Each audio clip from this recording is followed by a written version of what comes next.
It's 4 o'clock Arizona time. I'm gonna get like one of those New Year's Eve rattlers that kind of whirl around. I used to have when I was a kid, and it would be like forever to like make it to midnight. I remember my dad like, no, you have to have the lures. I do have, or maybe my littles took it. Let's see what I got. Oh, here we go. Sorry, they're on the floor. I got these. It's the Shannon Miller Show, right? For those of you who do not know me, my name is Shannon Miller, and I'm actually a cleaning business owner here in the great state of Arizona and have been so for over a decade. And it's like so ridiculous, it has to be funny. I am CEO of Clean Freaks University, where I teach other people how to run the back end of their cleaning business instead of being run over by their cleaning business. And today is part of a 12-part series that we're doing for free inside the Maids network group. And we're going to discuss 1099's and W-2s. And I'm hoping that you guys will get to see my lives. I'm not sure, it will never let me go live from the actual link. I'm not sure why Facebook will not allow me to do that, but I don't know the platform. So today we're going to talk about 1099's and W-2s. But before we get there, we grab some water because I legitimately have been talking all day on the phone. So, there's a couple of announcements. And if I don't do them first, then I'll actually forget. And I can see that I didn't do settings. Oh, there's a new... Facebook added some new thing on the lives. It's only legitimately been a week since I've gone live, right? So we got settings, and we want to do that around. Perfect. So we're going to erase this board right here, because last week we were talking about SEO words. And if I have dog hair all over me, my one and only token girl dog wanted to be rubbed, and she wanted to be rubbed all over my body. So I probably have dog hair all over me, but hi Kimmy, how are you? So I'm glad one of you is here, because it made me think about your posts and how we're not getting any traction. So if you're here, say hello, and if you're watching this on the replay, just type hashtag replay. But I do have a couple of announcements before I forget. So first and foremost, everybody touched all the pins. Saturday, this Crayola pin's not going to work on that board. Saturday is the commercial cleaning and sanitation class. If you are interested in it, there was a price break if you paid for it before July 31st for $59. It is $99. I put a lot of research into it.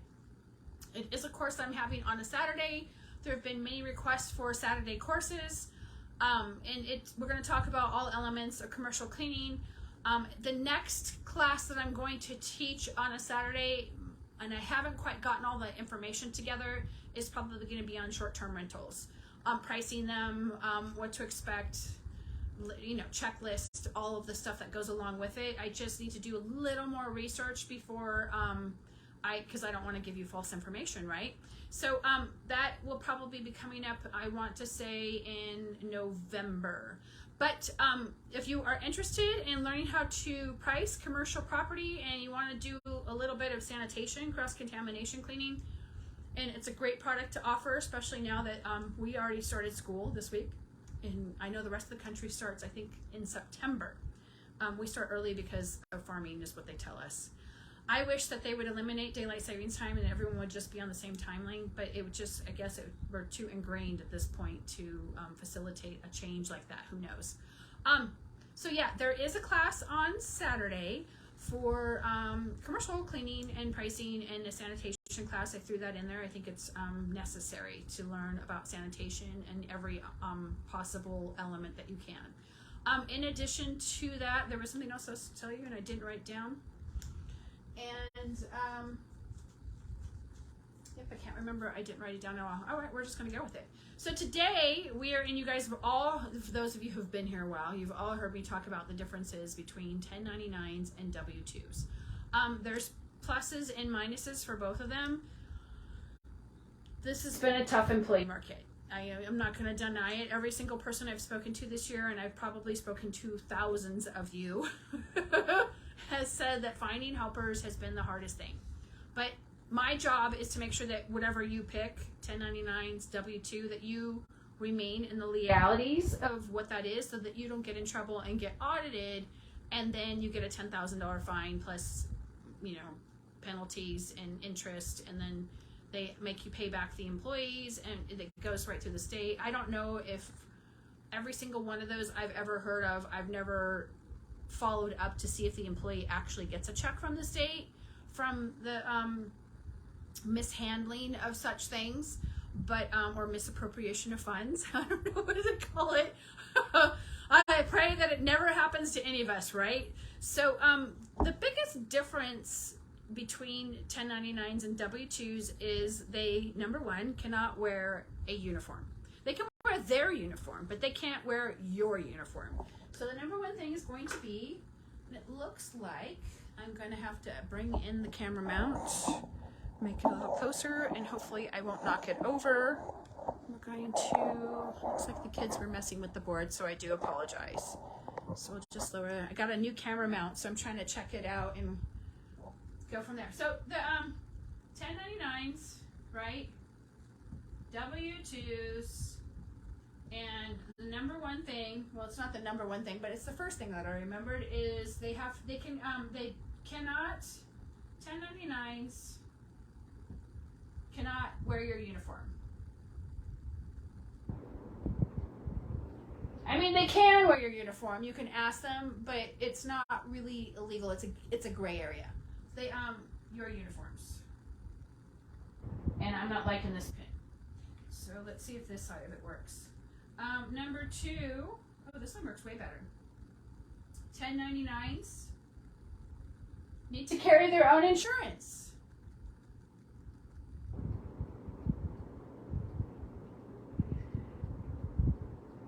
$1099s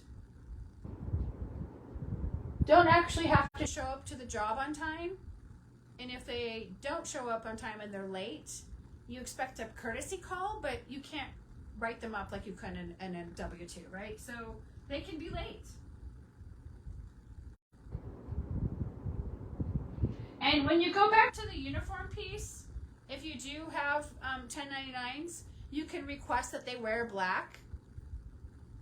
That's not like a hard press, they made me wear black and it had their uniform all over. If they just wore black, it's totally fine.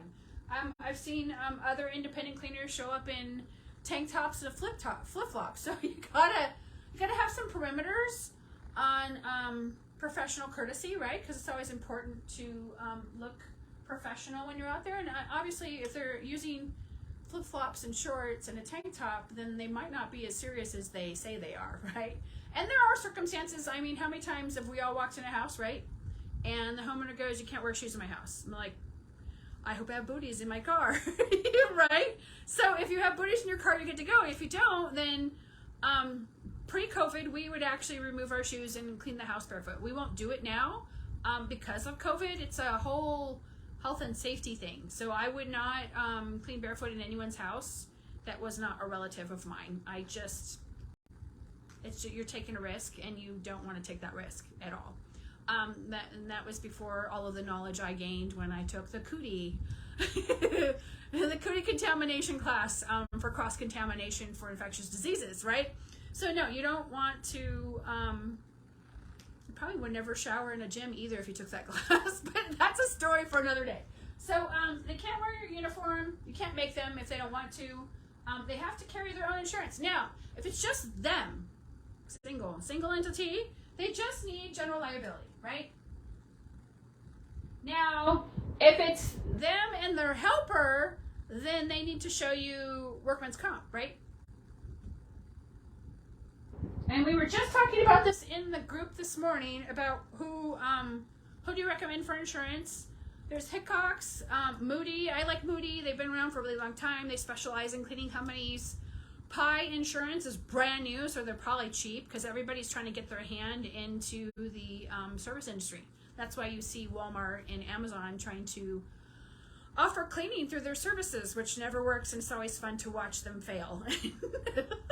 And I'm not a person that takes a lot of pleasure from watching someone fail, but the big corporations should stay in their lane, right? Just because they have the money and the power and the political means doesn't mean that they can push everybody else around. So it's always interesting to watch the big boys try to take a small stroke. And the rest of us cleaners who've been doing it around, we're like, okay, we'll just watch. So they can't wear your uniform. They need to carry insurance. If it's just them, general liability. If they have a helper, they technically are supposed to have workman's comp. If they show up late, you can't ding them for it, right?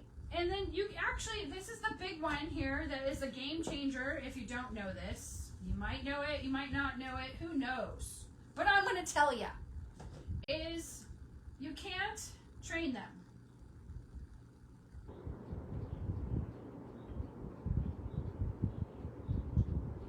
So that's a no-no. Oh, I'm whining with the purple. I guess clearly I favor purple today. You can't train them. That's a big no-no. Now, if you're wanting to vet your 1099s and you feel comfortable, and I've had literally hundreds of people in my house, it doesn't bother me whatsoever. Most of you, it just depends. You get a bad hire every once in a while, it happens, and we can talk about those scary stories later. But if you're trying to vet a 1099, you can either, because you need boots on the ground, right? No matter where you are, you need boots on the ground. So you can have a test home, which is like a relative or a good close friend who pays the salary for that person for the day on whatever percentage point you decide that you're going to pay them. Or they can come to your house and clean your house, and then you can walk through. Now, technically, you're not supposed to train them at all. You can't provide them any product. You can't buy them any product. They can buy product off of you. So if you have a full-fledged cleaning company and you're driving around meeting cleaners and you have stainless steel, you would actually just deduct that from their pay, or they would pay you for the stainless steel because they didn't have any. Not that we would use stainless steel, Kim, because we're all going to be using your product, right? So that 1099s, you cannot train them, but you pay them. They're not going to come clean your house for free, right? So you want to make sure that they are going to be able to clean. So you're going to have to vet them one way or the other. You have to either come in and clean your house, or you have to have a test house where they all show up and the person pays them for their time and they clean, right? That's how you vet 1099s. And that makes it easier, so you can see if they really can clean, because let's be honest, not everybody cleans the same, and there's a learning curve. We all know that, right? So you can't train them at all. Another one is, so we had the uniform, the training. You can't train them. You can't write them up either. So if they make a mess, they mess up. You have a discussion with them about quality, and they either go back and fix it, and or they don't. And if they don't go back and fix it because it's genuinely their fault, then you just never use that 1099 again. If it's a 1099 and there's a conflict with the customer and the customer is difficult, then you gotta kind of weigh that one out, because it might not be the 1099's fault. It could be the customer's fault, and we've all had that experience. So if they mess up, you can't fire them. If you have a W-2, 3 strikes you're out is the typical standard. So how it goes is you would document, and then you would coach, and then you let them go, right? It doesn't matter if it's a $2 thing or a $5,000 thing. Usually the $5,000 things will get you fired.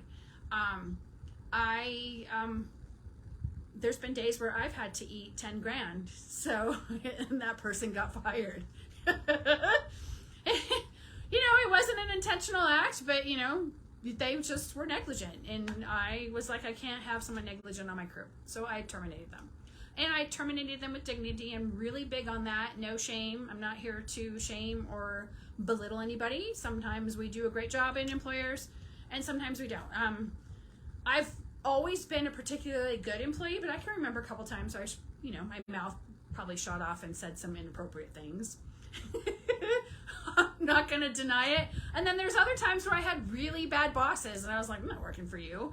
So if they mess up, you can't terminate them. And I don't have any other information here. So those are the big key points. They also 1099's, and this is another big one. Are you ready? They have to have some of their own clients.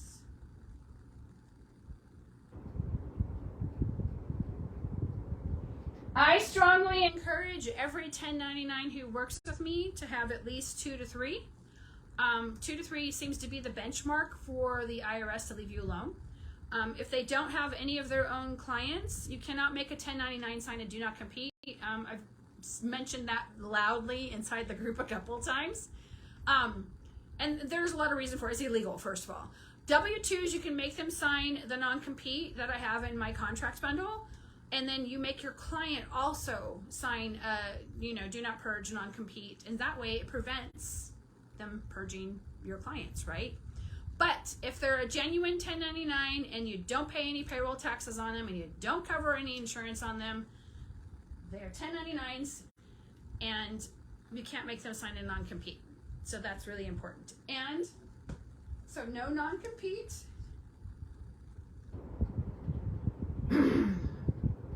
No non-compete. And they have to have some of their own clients. So, and then you may need to make sure that all of your paperwork is on the up and up. And if you're not good with paperwork, hire or trade out for that position so that someone else can manage your books for you.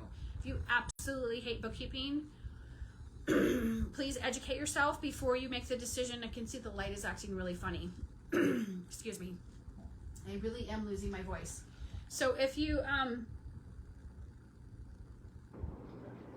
are daunted by the possibility of having to manage your books, make sure that you know all the ins and outs of how the software works, what your report should be. I'm speaking from experience when I say that I have been screwed over a couple times. My very first tax person, I've mentioned this before, actually died on tax day. So I can laugh about it now, but I wasn't happy when I got the letters from the IRS that I hadn't paid on time, and I had to pay penalties and interest for not paying. And I didn't know it took them like 9 or 10 months for me to even know. So what had happened is the gentleman passed away, he had a massive heart attack. He smoked and drank. And I'm not saying that led him to pass away, just an observation, right? So his wife tried to run the business, and she never once came to me and said, he died, and I'm going to shutter the business, or I don't want to take any more draws, or any of that other stuff. She just continued on, and she just kept the money, and she didn't pay. So she took the money for the payment that the account, and I didn't pay anything because I didn't know, right? I wasn't paying attention. So she took all the money that was supposed to be paid into the 941 account, the Arizona unemployment account, the UC 18 account, whatever it is for your state. So she took that money, and then she took her draw, but never did anything with it after she took it. She just kept the money. So I had to pay twice, right? Because I never got that money back. And then I had to pay the fines and interest for that. So learn from my experience, and make sure that you, if you're not comfortable doing your own books, that you have someone do them for you. And it's well worth paying someone an extra $250 for you to sit down with an hour and a half and show them all the ins and outs of QuickBooks. And I think now that it's progressed, thankfully. With QuickBooks now, I think there's how-to videos on how to set up everything and all that stuff. But if you, and it is something that we teach in the Structure, Scale, and Profit Cleaning Business Academy.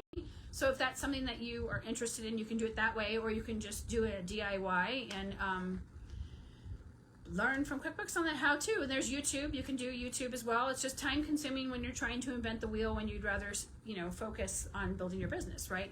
So these are all the biggies. I'm trying to think if there's anything else. Do you guys have any questions for me at all so far? So I have to reveal comments or reactions. Okay, so there's you can't train them. If they mess up, you can't fire them. They must have some of their own clients. And they, I can't even read my own scribble. So I don't remember what the last one was, but it's sure in the video, and I'm sure that we can watch it. So those are the big ones. Now, for W-2s, I'm sure there's a couple of 1099 things I'm forgetting. W-2s are awesome. As you all know, I love singles. Singles are the most profitable business model in my opinion. I've run all three. I've done teams of 3. Robin, do you really want to join me on video? That button is really, like, they should move that button over in a different spot. So with W-2s,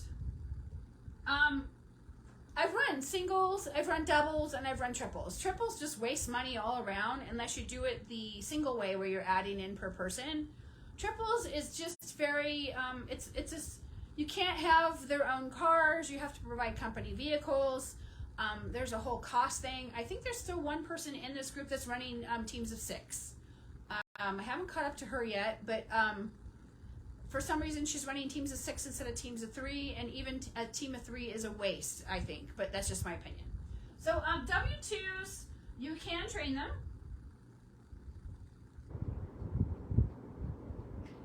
You can provide uniforms for them. You can document them if they mess up. Don't forget to praise them because you make a lot of money off your cleaning techs. Those are your unicorns. You can make up to 70 grand a year off each one. Remember that. So you praise them. We used to have a board in my office, and it was the employee appreciation or the employee of the month, and I did like a collage, and we would have all of the photos. I'd print them out off Facebook, and we stuck them to the wall, and those guys would sit and spend all their free time when they came to get their checks to look at all the photos and see who was where, because there was a gold star system too. So you can praise them, you can document them, you can give them uniforms, you can provide product for them. If you wanted to provide them company cars, you could. I know there was one person in the group who actually had 1099's and she provided company cars. I do not recommend that. I would definitely check with your attorney first if you are going to go in that direction. It's great advertisement to have company cars, but I don't know if that's legit, having actual 1099's. If they're W-2s, it might be different. So you can have company cars. So you can train them, you have uniforms, you can document them if they mess up. You can praise them. Highly recommend that all of the time. You can give them products. And then you can do follow-up with them. And you can train them. That you can actually have profit share if you get big enough and want to do that. So profit share is really big with some of the larger companies. So then they become actual part owner of the company, and it's all based on how long you've been there. So it accrues, so you get a larger chunk. So it's like a 40% accruement based on a certain percentage. I forget what the actual equation is, but it's actually a really great benefit to offer and have turnkey employees, right? You've had employees who have been there for 20, 25 years. It's awesome to be able to, give them something extra. You can offer them benefits if you can afford it. Aflac is a good substitute to add in for that you could offer for your W-2s. And your profit is different when you have W-2s. So, and it's a double-edged sword. So if you have W-2s, the profit is there, unless, of course, you have an employee blender, and then you can legitimately eat thousands of dollars in a single moment just based on a bad decision. So these are all the key highlights of the difference between W-2s and 1099s. I know I'm probably missing one of them or two of them. Product raise them, uniform. Oh, they have to be on time. They can call out sick. You can give them vacation pay. I used to give, after 1 year of service, they got 5 days of paid vacation that they took all at once. They weren't allowed to string it through because it screwed up the escrow account that the vacation fund was in. So you get 5 days vacation, and then we had, I think it was 8 days of sick time, and then if they were brand new, they couldn't have more than 2 absences in 90 days, I'd actually have to look at it again. It's been a long time since I've actually had them. So these are all the things that you would offer your W-2s for sticking around with you and making a lot of money. Does anyone have any questions so far? Everyone's pretty quiet today. It's been a long day, I'm guessing, for a lot of people. Nope, I don't see any questions. Clear. Nope, no questions at all. So, broadcast moment as it happens. Okay, so that's the basic rundown and the differences between 1099s and W-2s, and I hope that this is beneficial. I know there's a lot of newbies. I mean, I want to say in the last 3 weeks we've had 450 people join the group. So there is a lot of stuff to learn, and when you're trying to figure out which way to go with W-2s and 1099s, it can be really confusing, especially with the government entities, like getting your EIN number and then applying for your state number for whatever state you're in. If you're going to do that for your W-2s, then you'd have to set up your bank accounts. So you'd have typically, 3 bank accounts, one for your 941 account. I highly recommend that if you have a business bank account that you get 3 of them. And the reason why you want to have a separate bank account for the 941 if you have W-2s is that way if the government comes in and says you owe us and we're taking it, it doesn't drain your whole bank account. So I always think back to the people, the gym during COVID that stayed open. I've actually been following that case because it could pertain to us indirectly, and it's still going through the motion, but I think he's actually suing. So it might be like a genuine David and Goliath type story. And we'll see if he was able to recover the money. I think they took like 70 grand. He went to bed one night and then he woke up the next one because he remained open during COVID, and they're like, you have to shut down. He's like, no, I don't. You're violating my rights. So there's there's 2 lawsuits. There's the one to try to recover the funds from the penalties that he incurred for being open, and then there's the overreach that's going on. I don't see that be having a result for years, I'm guessing. They'll probably push it until, hoping that he dies, right? So sometimes government moves really slow. So I always watch that case to see what could happen because it could affect us later. They could consider us unessential. So those are the basic, that's the basic skeleton for W-2s or 1099s. If you guys have any questions about that, by all means, please feel free to reach out. Again, I did mention that the Saturday class, the commercial cleaning and sanitation class is on Saturday. And, I know there's another I now remember what it is. So, if you guys there's something going on with Facebook and the posts are not showing up like they're supposed to, like this live probably won't show up for 24 hours. I have no control over that. So if you have a question and there is a sense of urgency, you got to tag me or Kim or April, and we'll try to answer them as quickly as we possibly can. Just remember that there's 3 of us and 4,500 of you. So that was the other thing I wanted to remember. I hope that you guys have a great rest of your week and that you have a fabulous weekend. And if you're interested in the Stripe link, I will leave it in the comments below. You guys have a great night. Take care.